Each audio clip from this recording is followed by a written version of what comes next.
നമസ്കാരം, welcome to KPSC 2.0. ഇന്ന് നമ്മൾ ജൂലൈ 1 നടന്ന 62/2026 LGS എക്സാമിൻ്റെ 18 മുതൽ 23 വരെയുള്ള ചോദ്യങ്ങളും അനുബന്ധ വിവരങ്ങളുമാണ് പഠിക്കാൻ പോകുന്നത്. അപ്പോൾ ഒട്ടും സമയം കളയാതെ നമുക്ക് വീഡിയോയിലോട്ട് പോകാം. ചോദ്യം 18. അധികാര വിഭജനം നടത്തിയിട്ടുള്ള യൂണിയൻ, സംസ്ഥാന, കൺകറന്റ് ലിസ്റ്റുകൾ ഭരണഘടനയുടെ ഏത് പട്ടികയിലാണ് ഉൾപ്പെടുത്തിയിരിക്കുന്നത്? ഓപ്ഷനുകളായി നൽകിയിരിക്കുന്നത് 4-ാം പട്ടിക, 5-ാം പട്ടിക, 6-ാം പട്ടിക, 7-ാം പട്ടിക.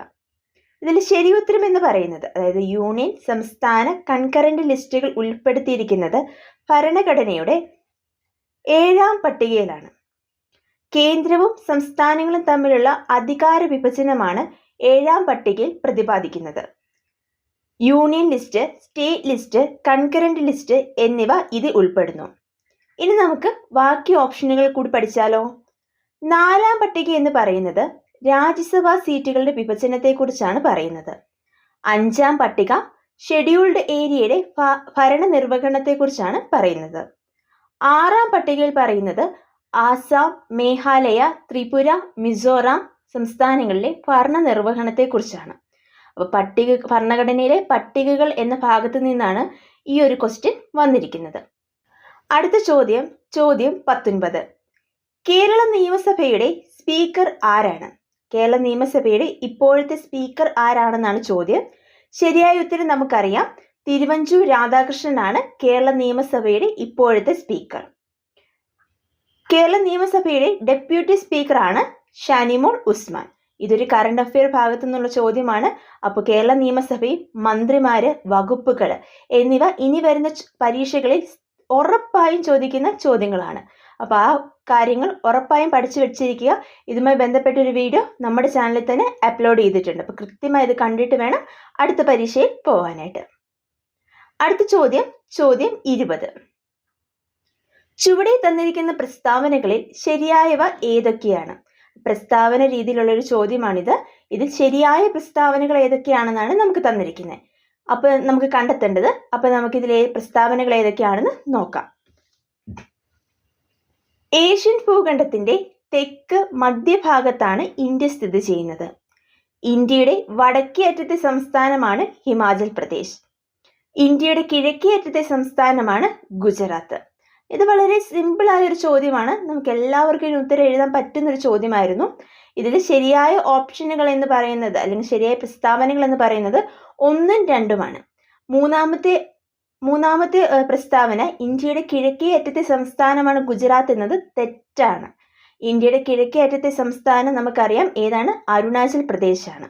ഗുജറാത്ത് ഇന്ത്യയുടെ പടിഞ്ഞാറേ അറ്റത്തെ സംസ്ഥാനമാണ്. ജമ്മു കാശ്മീർ കേന്ദ്രഭരണ പ്രദേശമായതോടെ ഇന്ത്യയുടെ വടക്കേ അറ്റത്തെ സംസ്ഥാനമായി ഹിമാചൽ പ്രദേശ് മാറി. ഇന്ത്യയുടെ കിഴക്കേ അറ്റത്തെ സംസ്ഥാനം അരുണാചൽ പ്രദേശ്. ഇന്ത്യയുടെ പടിഞ്ഞാറേ അറ്റത്തെ സംസ്ഥാനമാണ് ഗുജറാത്ത്. ഇന്ത്യയുടെ തെക്കേ അറ്റത്തെ സംസ്ഥാനം തമിഴ്നാടുമാണ്. അപ്പോൾ ഇതുമായി ബന്ധപ്പെട്ട വീഡിയോ നമ്മൾ ചെയ്തിട്ടുണ്ട്. ഇന്ത്യൻ ജോഗ്രഫിയിൽ നിന്നാണ് ഈ ചോദ്യം വന്നിരിക്കുന്നത്. ഇന്ത്യയുടെ അടിസ്ഥാന വിവരങ്ങൾ എന്ന ഭാഗത്തു നിന്നാണ് ഈ ഒരു ചോദ്യം. അപ്പം ഈ ഭാഗങ്ങളൊക്കെ കൃത്യമായി പഠിച്ചു വെക്കുക. ചോദ്യങ്ങൾ ഈ ഭാഗത്തു നിന്നൊക്കെ സ്ഥിരമായി ചോദിക്കുന്നുണ്ട്. നമുക്ക് അടുത്ത ചോദ്യം നോക്കാം. ചോദ്യം 21. ചുവടെ തന്നിരിക്കുന്ന നദികളിൽ അറബിക്കടലിൽ പതിക്കുന്ന നദികൾ ഏതൊക്കെയാണ്? നമുക്ക് ഓപ്ഷനുകൾ നോക്കാം. സിന്ധു, ഗംഗ, ബ്രഹ്മപുത്ര, മഹാനദി. ഇതിൽ ഈ തന്നിരിക്കുന്ന നദികളിൽ അറബിക്കടലിൽ പതിക്കുന്ന നദി ഏതാണെന്നാണ് ചോദ്യം. ഇതിന് ശരിയായ ഉത്തരം എന്ന് പറയുന്നത് സിന്ധുവാണ്. അറബിക്കടലിൽ പതിക്കുന്ന പ്രധാന നദികളാണ് സിന്ധു, നർമ്മദ, താപ്തി, മഹി, സബർമതി എന്നിവ. ഇവ പടിഞ്ഞാറോട്ടൊഴുകി അറബിക്കടലിൽ പതിക്കുകയാണ് ചെയ്യുന്നത്.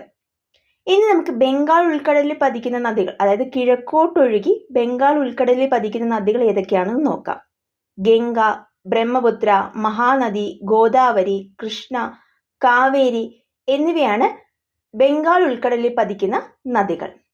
ഇനി സിന്ധു നദി ഉത്ഭവിക്കുന്ന സ്ഥലം ഏതാണ്? മാനസ സരോവർ തടാകത്തിനടുത്ത് നിന്നാണ് സിന്ധു നദി ഉത്ഭവിക്കുന്നത്.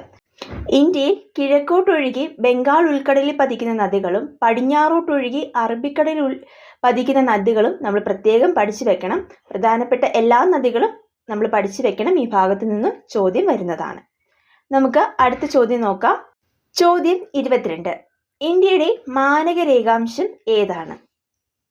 ഇതിന്റെ ഓപ്ഷനുകൾ നൽകിയിരിക്കുന്നത് 8 minute 4 degree north, 82 degree 30 minute east, 68 degree 7 minute east, 6 degree 45 minute north. ഇതും ബേസിക് ആയിട്ടുള്ളൊരു ചോദ്യമാണ്. ഇതിന്റെ ശരിയായ ഉത്തരം, അതായത് ഇന്ത്യയുടെ മാനക രേഖാംശം എന്ന് പറയുന്നത് 82 ഡിഗ്രി 30 മിനിറ്റ് ഈസ്റ്റ് ആണ്. ഉത്തർപ്രദേശിലെ പ്രയാഗ്രാജിന് സമീപമുള്ള മിസാപൂരിലൂടെയാണ് മാനക രേഖാംശം കടന്നു പോകുന്നത്. നമുക്ക് ബാക്കി ഓപ്ഷനുകൾ കൂടി നോക്കാം. 8 ഡിഗ്രി 4 മിനിറ്റ് നോർത്ത് എന്ന് പറയുന്നത് ഇന്ത്യൻ വൻകരയുടെ ഏറ്റവും തെക്കേ അറ്റത്തെ അക്ഷാംശ രേഖയാണ്. 68 ഡിഗ്രി 7 മിനിറ്റ് ഈസ്റ്റ് എന്ന് പറയുന്നത് ഇന്ത്യയുടെ ഏറ്റവും പടിഞ്ഞാറേ അറ്റത്തെ രേഖാംശമാണ്. 6 ഡിഗ്രി 45 മിനിറ്റ് നോർത്ത് എന്ന് പറയുന്നത് ഇന്ത്യൻ യൂണിയന്റെ ഏറ്റവും തെക്കേ അറ്റമായ ഇന്ദിരാ പോയിന്റിന്റെ അക്ഷാംശമാണ്. അപ്പോൾ ഈ കാര്യങ്ങൾ കൂടി ഓർത്തു വെക്കുക. നമുക്ക് അടുത്ത ചോദ്യം നോക്കാം. ചോദ്യം 23. 1911 ഇന്ത്യയുടെ വ്യോമഗതാഗതം ആരംഭിച്ചത് എവിടെ നിന്നായിരുന്നു? ഓപ്ഷനുകൾ നമുക്ക് നോക്കാം. അലഹബാദ് മുതൽ നൈനി വരെ, മുംബൈ മുതൽ താനെ വരെ, കൊല്ലം മുതൽ കോട്ടപ്പുരം വരെ, മുംബൈ മുതൽ ഡൽഹി വരെ. ഇതിൽ ശരിയായ ഉത്തരം എന്ന് പറയുന്നത് ഓപ്ഷൻ എ ആണ്, അലഹബാദ് മുതൽ നൈനി വരെ. 1911 ഫെബ്രുവരി 18 ഇന്ത്യയിലെ ആദ്യത്തെ വിമാനയാത്ര നടന്നത്. ഹെൻറി പിക്വിറ്റ് എന്ന പൈലറ്റാണ് വിമാനം പറത്തിയത്. ഇത് ലോകത്തിലെ ആദ്യത്തെ എയർമെയിൽ സർവീസ് കൂടിയായിരുന്നു. ഇനി നമുക്ക് മറ്റ് ഓപ്ഷനുകൾ കൂടി പഠിക്കാം. ഇന്ത്യയിലെ ആദ്യ തീവണ്ടി ഓടിയ പാതയാണ് മുംബൈ മുതൽ താനെ വരെ. 1853 ഇന്ത്യയിൽ ആദ്യത്തെ തീവണ്ടി സർവീസ് തുടങ്ങിയത്. കൊല്ലം മുതൽ കോട്ടപ്പുറം വരെ നമ്മൾ PSC സ്റ്റുഡൻസിന് എല്ലാവർക്കും മനഃപ്പാഠമായ ഒന്നാണ്. എന്താണ്? ദേശീയ ജലപാത 3. കേരളത്തിൽ കൂടി കടന്നു പോകുന്ന ദേശീയ ജലപാതയാണ് ദേശീയ ജലപാത 3. അപ്പോൾ നമ്മൾ ഇന്ന് നോക്കിയത് 18 മുതൽ 23 വരെയുള്ള ചോദ്യങ്ങളായിരുന്നു. ഇതിൽ പ്രസ്താവന രീതിയിലുള്ള ചോദ്യങ്ങൾ ഉണ്ടായിരുന്നു, സിമ്പിൾ ആയിട്ടുള്ള ചോദ്യങ്ങൾ ഉണ്ടായിരുന്നു. അങ്ങനെ നമ്മൾ ഇനി ബാക്കിയുള്ള പരീക്ഷകൾക്ക് വേണ്ടി ഇതെല്ലാം പഠിച്ചു വെച്ച് നല്ല രീതിയിൽ പഠിച്ച് മാർക്ക് വാങ്ങിക്കുക. ഈ ക്വസ്റ്റ്യൻ പേപ്പർ ചെയ്യുന്നത് വഴി നിങ്ങൾക്ക് കൂടുതൽ മാർക്ക് സ്കോർ ചെയ്യുവാനായിട്ട് സഹായിക്കും. അപ്പോൾ താങ്ക് യു ഫോർ വാച്ചിങ്.